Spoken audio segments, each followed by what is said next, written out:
ক্ষমতায় গেলে নারীদের জন্য কর্মঘণ্টা 5 ঘন্টায় নামিয়ে আনবেন, এরকম একটা ঘোষণা দিয়েছেন জামায়াতের আমির ডাক্তার শফিকুর রহমান।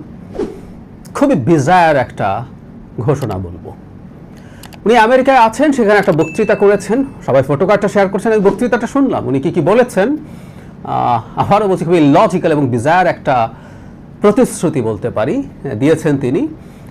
এটা কেন দিয়েছেন আসলে আমি সেটা খুঁজতে চাই। আমরা ফেসবুকে অনেকেই দেখছি যে এটা কতটা ইললজিক্যাল সেটা দেখানোর চেষ্টা করছেন। ইয়াস, এটা ভীষণ ইললজিক্যাল একটা কথা, কিন্তু কেন করছেন সেটা খুঁজবো। আচ্ছা, এটা ইললজিক্যাল কেন, বা তার আগে বলি উনি কি বলছেন। উনি ওই বক্তৃতায় বলছেন যে নারীরা যেহেতু মা, তাদের সন্তান থাকে, সন্তান ধারণ করেন, তাদের সন্তানদের আশ্রয় দেন, সন্তানকে লালন পালন করেন, এগুলো খুবই গুরুত্বপূর্ণ কাজ। সেজন্য নারীদেরকে এইটা দেয়াকে উনি কোনো রকম কোনো করুণা বা দান না, এটা তার অধিকার, এরকম তিনি বলছেন। 5 ঘন্টা যদি দেয়া হয় তারা এতই খুশি হবেন, তারা তার 8 ঘন্টার কাজ 5 ঘন্টায় করে ফেলবেন। আর এত খুশির চোটে তারা সেটা পুষিয়ে দেবেন, মানে তার বক্তব্য অনুযায়ী 5 ঘন্টা করে দিলেও নারীদের আদতে কোনো রকম কোনো তার যে আউটপুট সেটা কমবে না, এই ধরনের একটা বক্তব্য দিয়েছে। এটা নতুন না, ইনফ্যাক্ট আমি দেখলাম নভেম্বরেও তিনি একই রকম একটা বক্তব্য দিয়েছেন। সেক্ষেত্রে স্পেসিফিকলি 5 ঘন্টা বলেননি, তিনি বলেছিলেন নারীদের জন্য কর্মঘণ্টা কমিয়ে আনা উচিত, এই ধরনের বক্তব্য।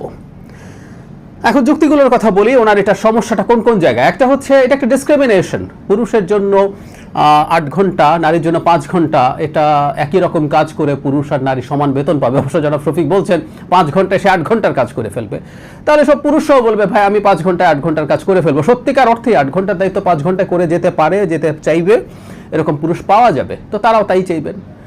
এটা একটা দিক।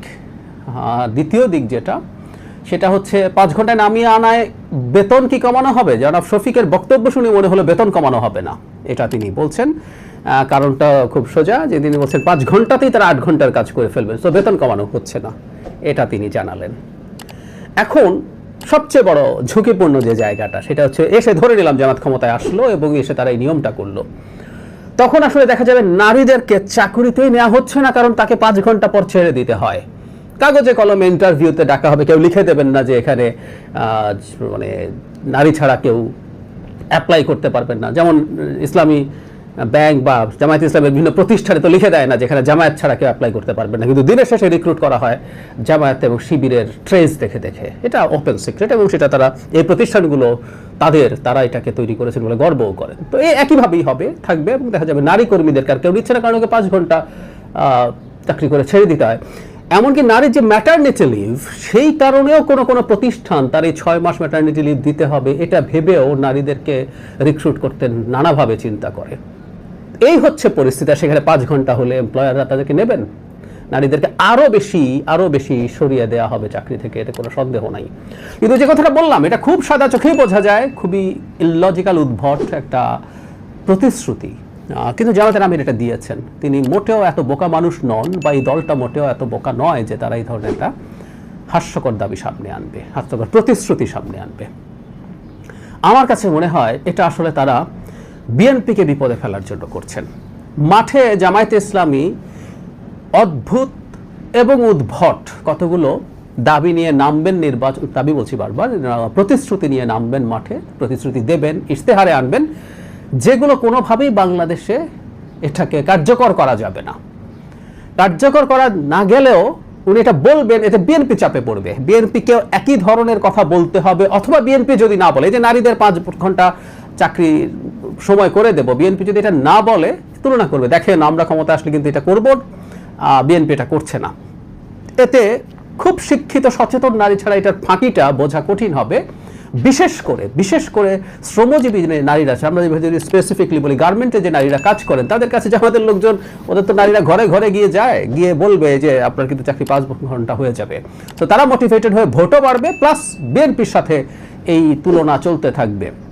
জামাত তো ক্ষমতায় যাচ্ছে না, ইভেন জামাত সবচেয়ে আকাশ কুসুম কল্পনাও যদি করে, দিবা স্বপ্নও যদি দেখে, সিটের সংখ্যা যতই বাড়াক না কেন সেটা 151 ছবে জামাত একা অথবা সাথে জোট করুক, সেই খোয়াব তারা দেখছে না। সুতরাং যে দল ক্ষমতায় যাচ্ছে না, সেরকম উদ্ভট বিজায়ার কতগুলো প্রতিশ্রুতি দিতেই পারে, এটার মাধ্যমে অন্য দলকে বিপদে ফেলা যাবে। সুতরাং বিএনপি চাপে পড়তে পারে। বিএনপির জন্য খুবই উচিত হবে এই প্রতিশ্রুতিগুলো ডিবাঙ্ক করা, প্রত্যেকেরই প্রত্যেকটা উচিত, এটাও ভুলটা আমি বলছি, ইভেন বিএনপিও যাতে কোনো অদ্ভুত উদ্ভট কোনো আকাশকুসুম কোনো প্রতিশ্রুতি দিতে না পারে, সেটাও অন্য দলগুলো চ্যালেঞ্জ করে সেটা কতটা ফিজিবল সেই জিনিসটা চেষ্টা করা দরকার আছে। বিএনপি 5 বা 6% জিডিপির এডুকেশনে দেবে বলছে, সেটাকে ধরে বাজেটের আমাদের 12.5% জিডিপির বাজেটে কিভাবে এটা দিলে হবে, হেলথ আর এডুকেশন গেলে এনসিপি দেখানোর চেষ্টা করছে। খুবই সুস্থ চর্চা, কিন্তু তার দেখানোর মধ্যে খুবই হাস্যকর বিষয় আছে। বিএনপি ওই 12.5% জিডিপির বাজেট বানাবে, কে বললো? বিএনপি ট্যাক্স ভ্যাট কালেক্ট বেশি বাড়াতে পারলে, আমরা তো ট্যাক্স জিডিপি রেশিও আমাদের এখানে অনেক নিচুতে, সো এটা বাড়ানো গেলে বাকি সব কিছু করা যাবে। যাই হোক, এই ডিবেটগুলো এভাবে চলুক, এবং আমি মনে করি জামাতের দিক থেকে এই ধরনের আরও প্রচুর আকাশকুসুম ধরনের প্রতিশ্রুতি আসবে। বিএনপিকে যুক্তি দিয়ে জনগণের সামনে এগুলো বোঝাতে হবে, এবং শুধু বিএনপি না, নাগরিকরাও, কোনো একটা দল যাতে মিথ্যা, আবারও বলছি এটা এই ক্ষেত্রে আবার শুধু জামাত না, বিএনপি, জামাত, এনসিপি বা যারা যারা নির্বাচন করবে, কেউ যাতে উদ্ভট কোনো কিছুর মাধ্যমে মানুষের কাছে ভোট চাইতে না পারেন। সেটা যাই বলবেন কনক্রিট হতে হবে, এবং সেটা কিভাবে তারা করবেন সেই ডিটেল প্ল্যানিং দিতে হবে, জনগণকে সচেতনতা দরকার। যাই হোক, বটম লাইন হচ্ছে জামায়াতের জায়গা থেকে এই ধরনের আরও মানে খুবই বাংলাদেশকে বেহেশত বানিয়ে দেওয়া টাইপের অনেকগুলো প্রতিশ্রুতি আসবে। এটা মূলত, এটা তারা বুঝে শুনেই করবেন, মূলত তার প্রতিপক্ষ, তার প্রতিদ্বন্দ্বী বিএনপিকে